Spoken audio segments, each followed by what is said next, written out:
didn't understand this bar the first year I came. It seemed like something I was supposed to like, not something I actually liked. The way the particular ambition of the younger man can like the idea of the hike. More than the actual hiking, more than the actual bar, I came because bars were what you did, not because this particular bar was mine. Growing into the bar took a few years of the particular coming. Growing into the bar was the particular kind of becoming of the actual regular, of the actual belonging. Growing into the bar was the most particular kind of education. Growing into the bar was the specific cultivation of knowing what I actually wanted from the bar and from the evening and from the week. Growing into the bar was finding what I actually seek. In the Thursday, in the particular stool, growing into the bar was the most particular school of the actual. By the third year I had the stool and the order and the nod of the known. By the fifth year the bar was the particular home that the bar becomes when you've shown up for it consistently across the years. Growing into the bar is what appears when you give a place the years it requires. Growing into the bar is the most particular kind of earning. Growing into the bar is the most particular kind of learning that a place can offer.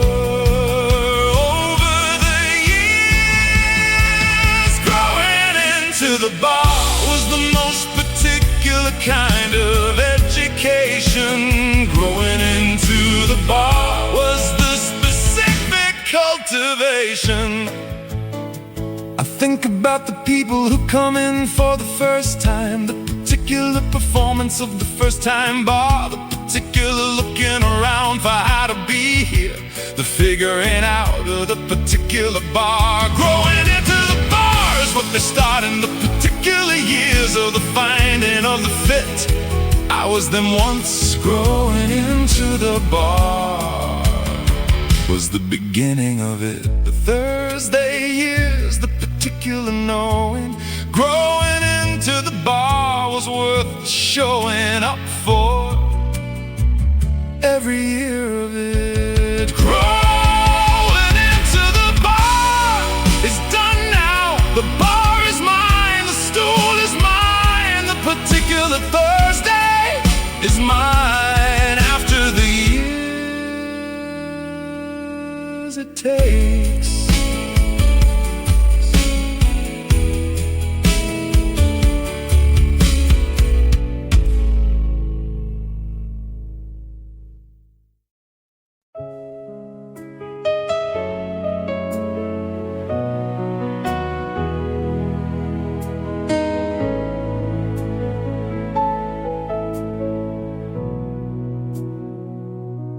The night before everything changed, I was ordinary. I watched something and made a meal and read a bit. I went to sleep at the usual hour, thinking nothing about what the morning was going to submit. The night before everything is always ordinary. The body has no way to know that the next day will be the particular dividing line between the before and the after of the flow. The night before, everything was nothing particular. The night before, everything was the regular version of a Tuesday or a Wednesday, the unremarkable eve of the changed life. The night before, everything had no sense of night, or turning or arriving at something significant. It was just the night before the day, the night before everything is always this way. I think about the night befores of my life, the night before the loss and the night before the finding, the ordinary evenings that preceded the mornings that set everything to a new kind of winding. None of them felt like the night before anything. They all felt like the regular evening things do. And that's the nature of the life. You never see the night before coming through. The night before, everything was nothing particular. The night before, everything was the regular version of a Tuesday or a Wednesday, the unremarkable eve of the changed life.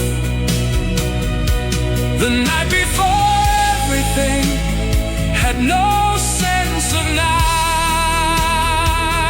I find this comforting now, though I didn't once. The fact that the night before is ordinary means every ordinary evening is possible, is the unremarkable eve of something extraordinary. Every Tuesday and Wednesday and the sleeping is the potential eve of the changed morning. The night before everything is the gift of no forewarning. The night before everything could be any night.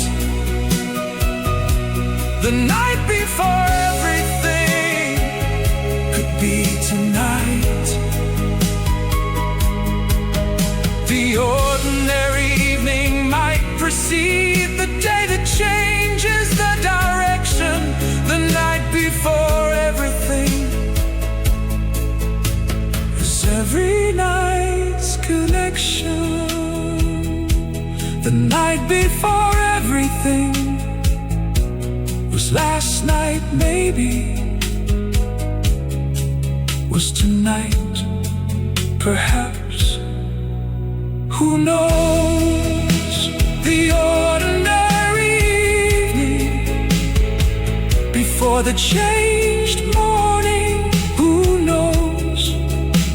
Just this, just here, just now.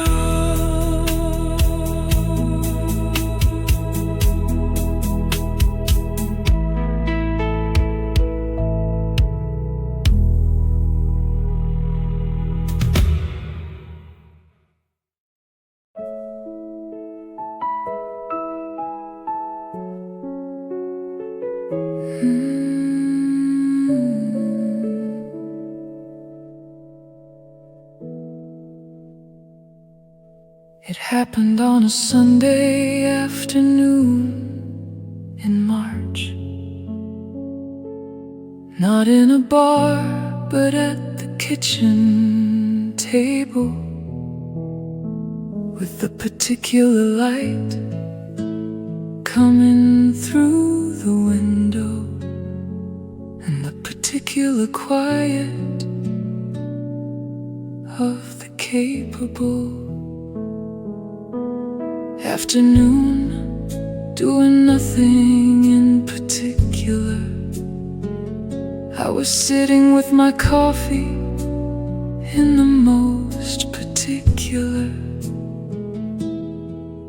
ordinary of the ordinary afternoon. And something settled. The afternoon I accepted everything.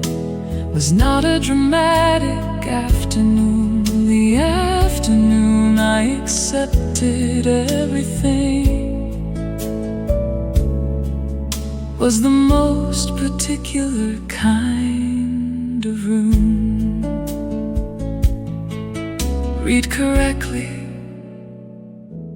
for the first time. The afternoon I accepted everything. Was the most particular kind of peace. The afternoon I accepted everything. Was the most particular kind of release. From the carrying of the resistance to the life as it actually was. The afternoon I accepted everything.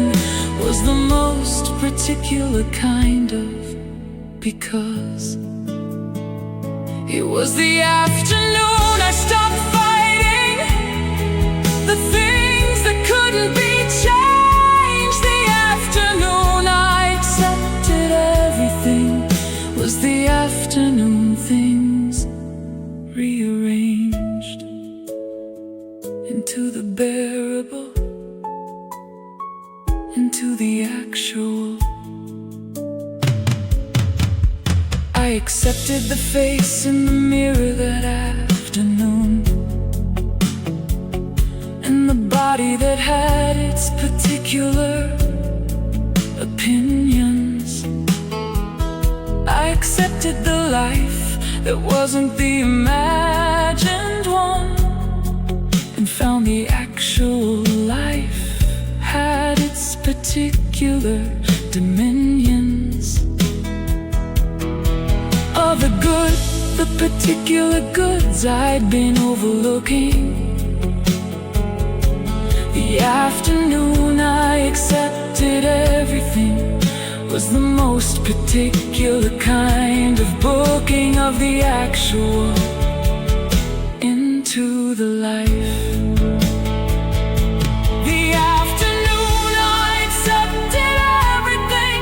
Was not the giving up. The afternoon I accepted everything.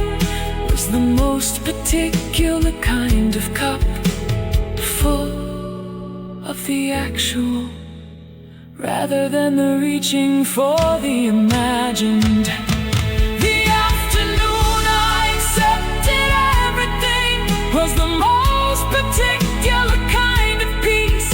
The afternoon I accepted everything. Was the most particular kind of release.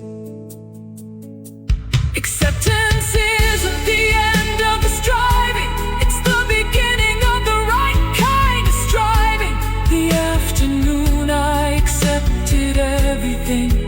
Was the afternoon of the most surviving into the actual version of the actual life.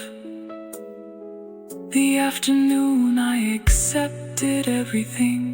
Was the most worth a knife. Edge of the years of the not accepting. The afternoon I accepted everything.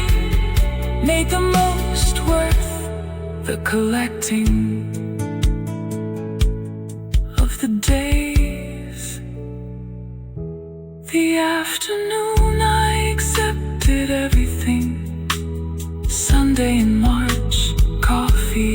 kitchen table. The particular light, the particular quiet, the particular yes to all of it.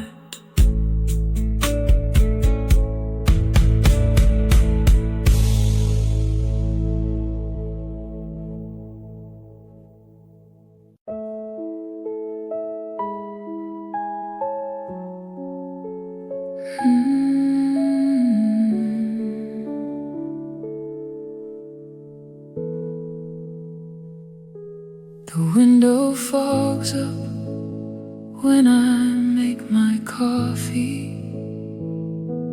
I write your name and then I wipe it gone. December rain has been going since Tuesday. The kind of rain that just continues on. I found a voicemail from 3 years back at Christmas. You were calling from a party somewhere loud. You said you just wanted to hear my voice for a second, and then you got pulled back into the crowd.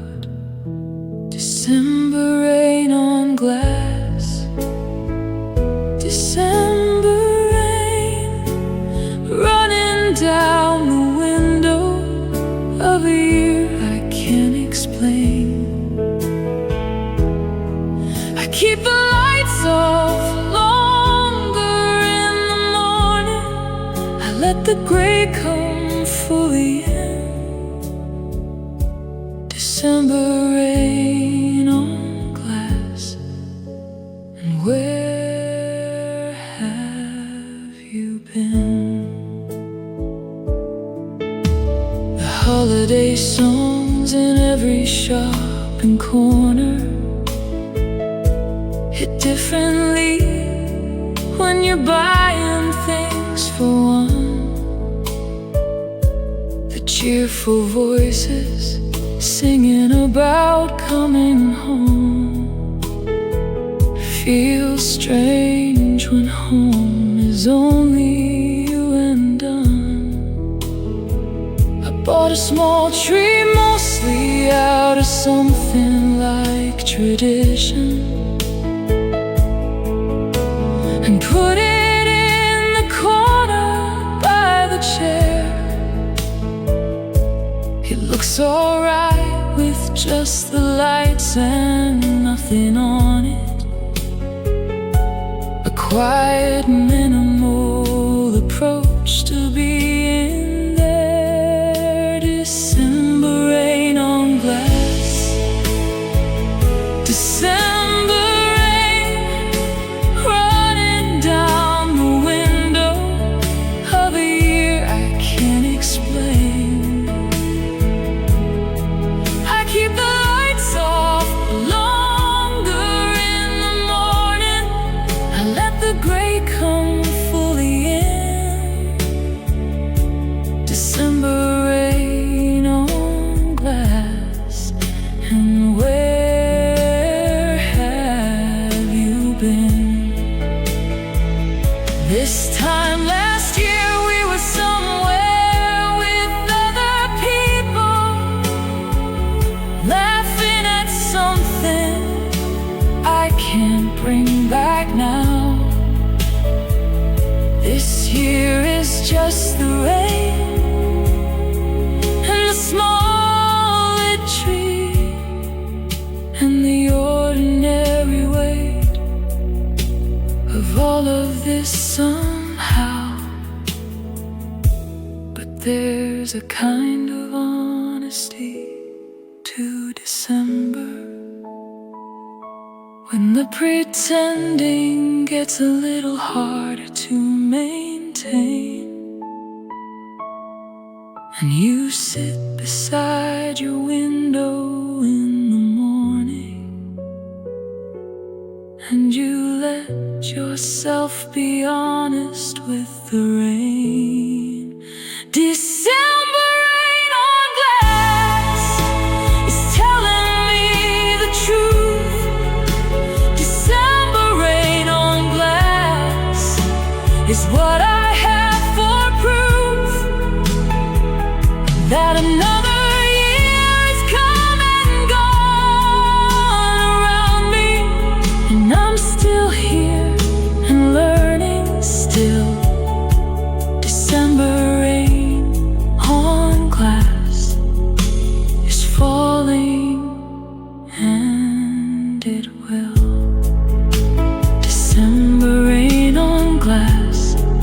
on falling. I keep on watching both of us, just doing what we do.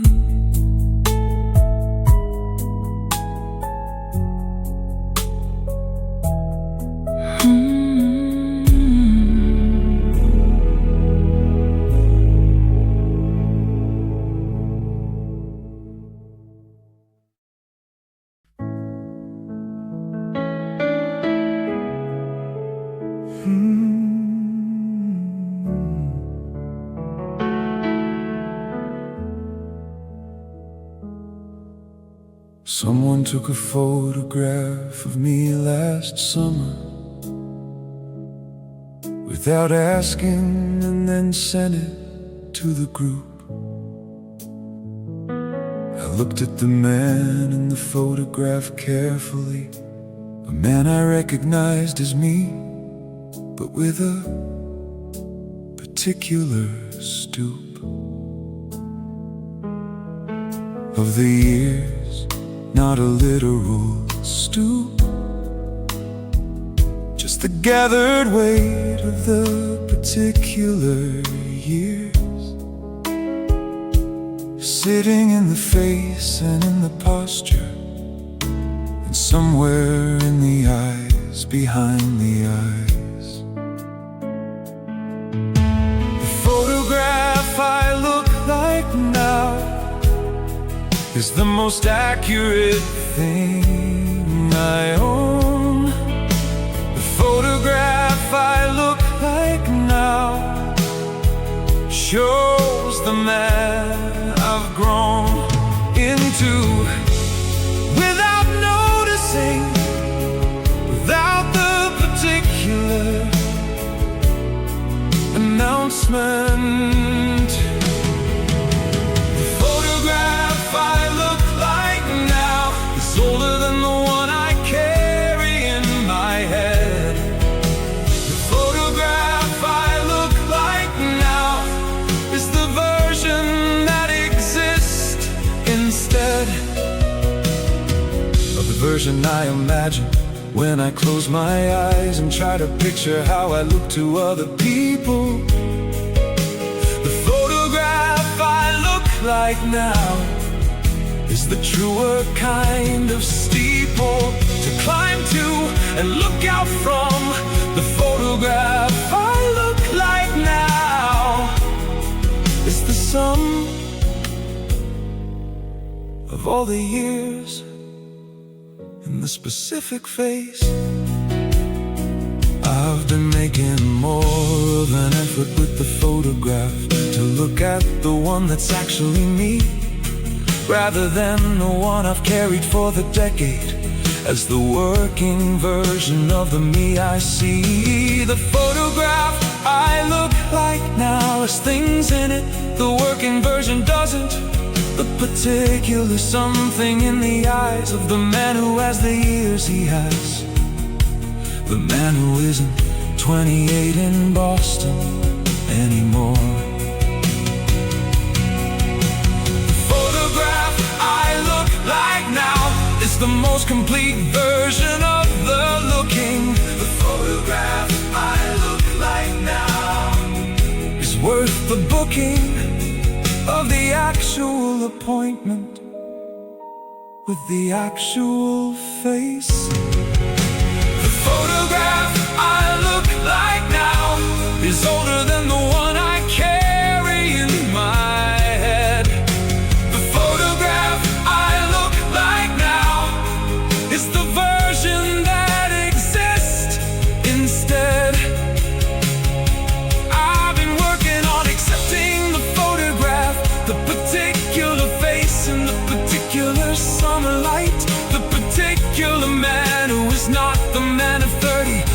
the man of here and now and right in all the ways that right means at this age. The photograph I look like now is the man the years have made, and I'm making peace with him slowly. The photograph I look like now is the most worth the knowing of all the photographs I've been. The photograph I look like now is the one I'm in, the one that's true, the one I'm coming to accept. And even on the good days, like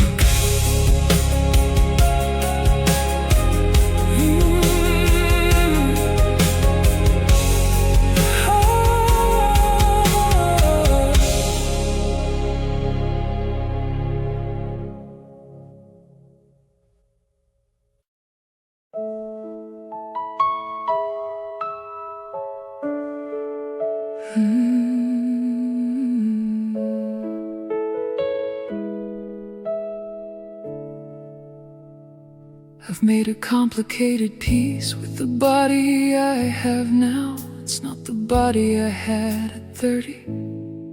It's slower and it requires more negotiation, and it has opinions about weather that are earthy and specific.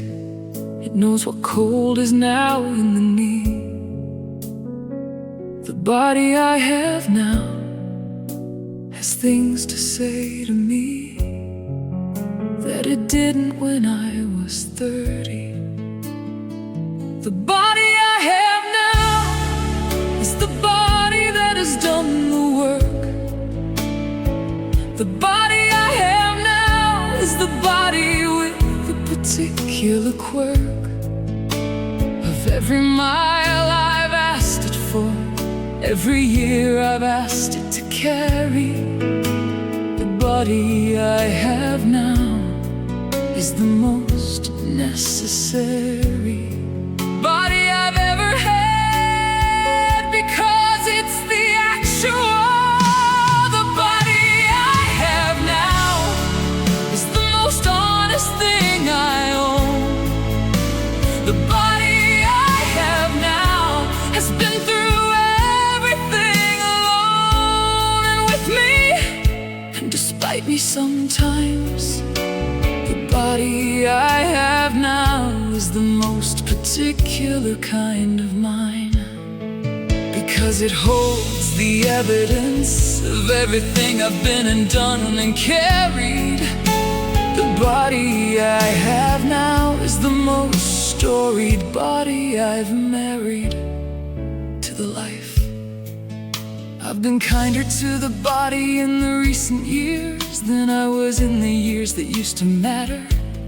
More to the performing than the actual.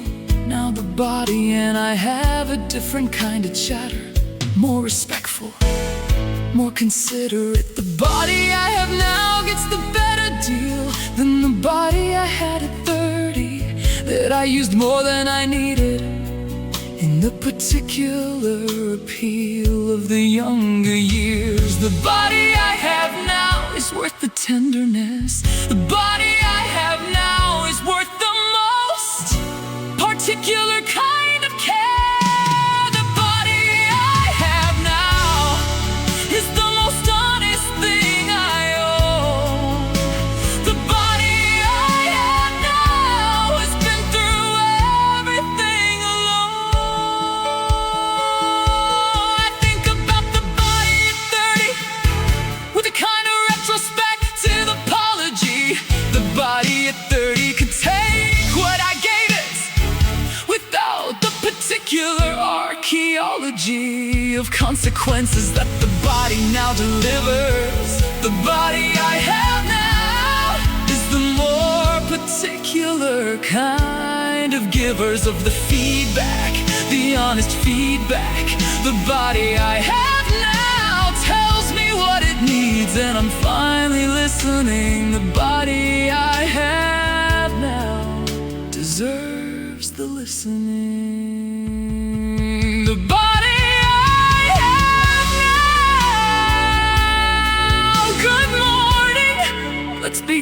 to each other today.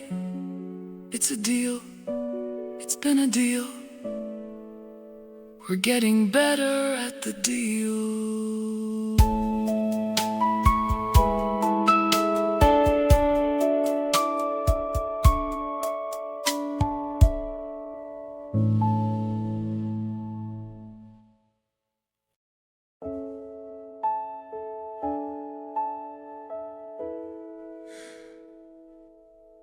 My 30s had an opinion about everything I did, an internal commentator running constantly. This is not what you should be doing. This is not where you should be, honestly.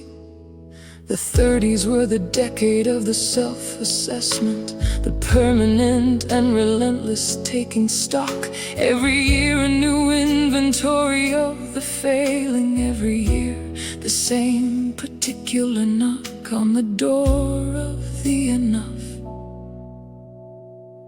Am I enough yet? What my 30s thought of me was both too harsh and necessary. What my 30s thought of me was the most involuntary reckoning that I was going to have. What my 30s thought of me was the most honest half of the journey, before the 40s settled it.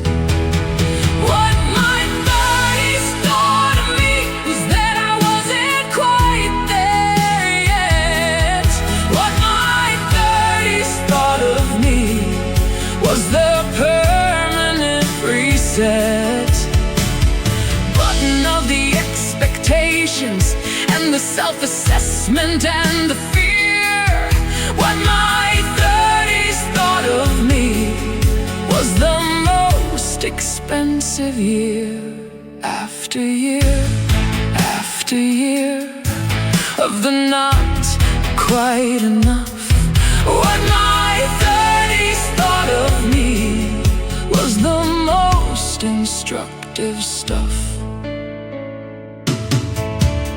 By 39 I was exhausted by the 30s. The decade had been thorough in its work. At 40 the commentary got quieter. Somehow the relentless self-assessment took a perk. Back, pulled back, let the actual come forward. What my 30s thought of me had done its job and steps toward the exit and let me be.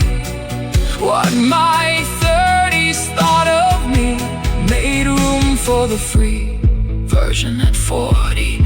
What my 30s thought of me was preparing me for the 40s. What my 30s thought of me was the necessary road of the reckoning that had to happen. What my 30s thought of me was that I wasn't quite there yet. What my 30s thought of me was the permanent reset. I'm grateful to my 30s in retrospect. The decade did the thorough work it had to do. What my 30s thought of me was hard to live with, but what my 30s thought of me was true. Enough to be instructive, true enough to change me. What my 30s thought of me eventually could arrange me into the less harsh version, into the more inversion, into the version at the bar tonight. That is the after version of what my 30s thought of me and survived. What my 30s thought of me made me this, which is better than what they thought I was, which was not quite enough, which turned out to be wrong.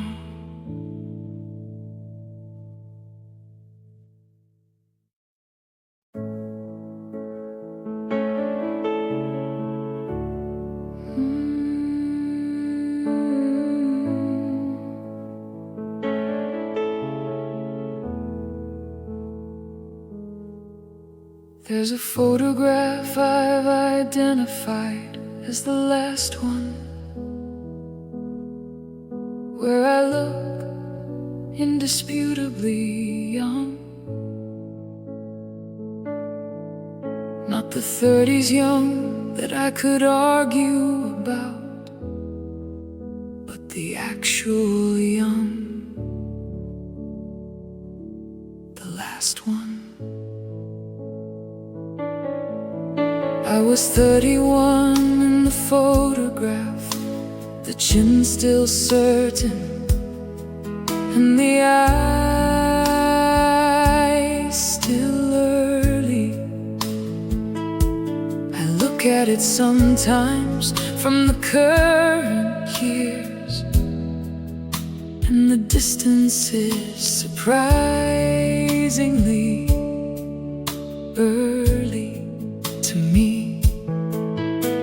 The last photograph of my youth is not a sad thing exactly. The last photograph of my youth is the most completely accurate record of the last of a particular version. The last photograph of my youth is 31 and certain. The last photograph of my youth is before the particular curtain came down on the young face, and the older one began its particular arrangement. The last photograph of my youth is the end of the appointment with the face that started it,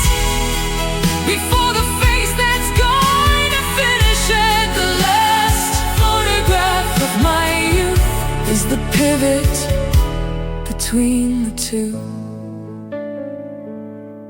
I don't know the face in the photograph exactly. It's a face I recognize as mine and not, but it's not the face I have now in the mirror. And the face I have now is the face I've got, and the face I've got is the better face for being the one that's lived the years. The last photograph of my youth is the before of the particular tears and joys that age the after one.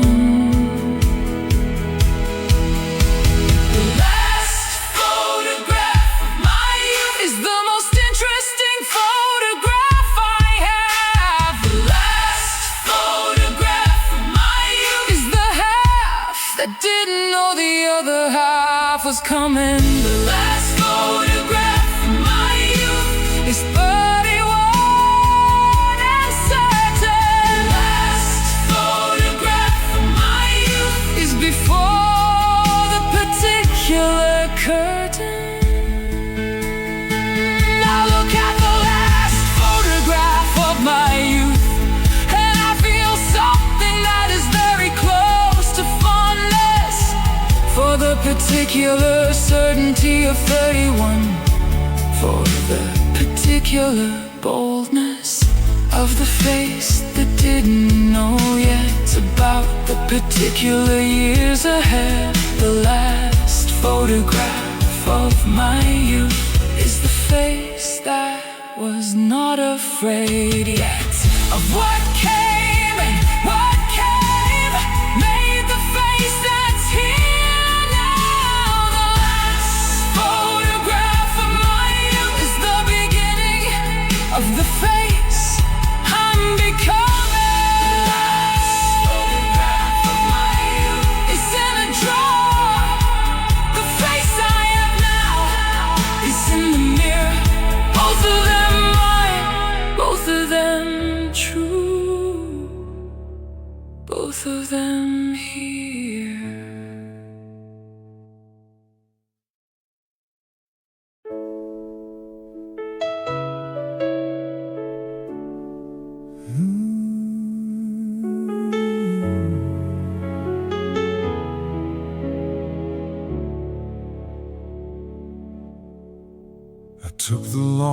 longest possible route back from there, adding streets and adding time deliberately, not avoiding anything, just not arriving yet, not ready for the apartment quite so particularly. The long walk home is different from the avoiding. It's not the running from the whatever it is. It's the taking of the time between the evening and the turning of the key and the business. The long walk home is a choice I make sometimes. The long walk home through the best of the night's rhymes. The route that adds the streets that aren't required but are wanted in the specific way. The long walk home is how I end the day.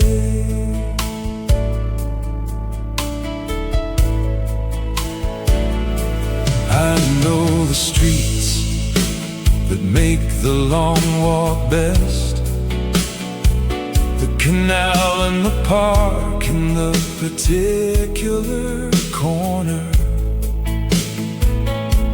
where there's a tree I always notice differently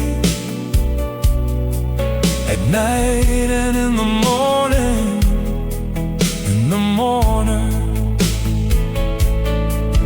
Of the things I've been through, the tree is just itself in all of them. The long walk home is the procession back to myself from whatever happened then. The long walk home is a choice I make sometimes. The long walk home through the best of the night's rhymes. The route that adds the streets that aren't required but are wanted in the specific way. The long walk home is how I end the day. There are times when the apartment is the right thing, the quick and direct and the door and the done. But the long walk home is for the evenings that have something in them worth the run of an extra mile through the late night city. The thing the evening gave me needs the air. The long walk home is how I get it there. Into the apartment, into the night, into the sleep, into the ordinary, having taken the long way, which was the right way this time. The long walk home is its own arriving. The long walk home is its own surviving of the whatever the evening was, and the walking it through to the coming back. The long walk home has always had the knack of making me everything smaller by the walking, of making the self more itself by the end. The long walk home is my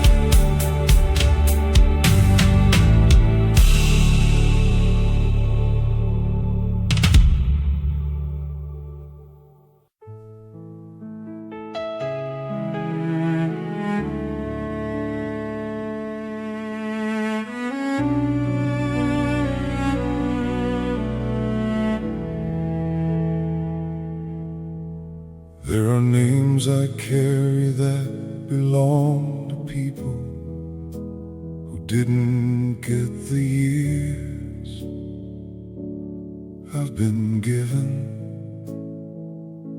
who checked out somewhere in the middle of the story while I kept the pages turning and kept living. Marcus at the bar talked about his brother who died at 43 of something sudden. He said, I'm older now than he ever got to be, and the weight of that sits in him like a burden. The ones who left too soon are in the conversation every time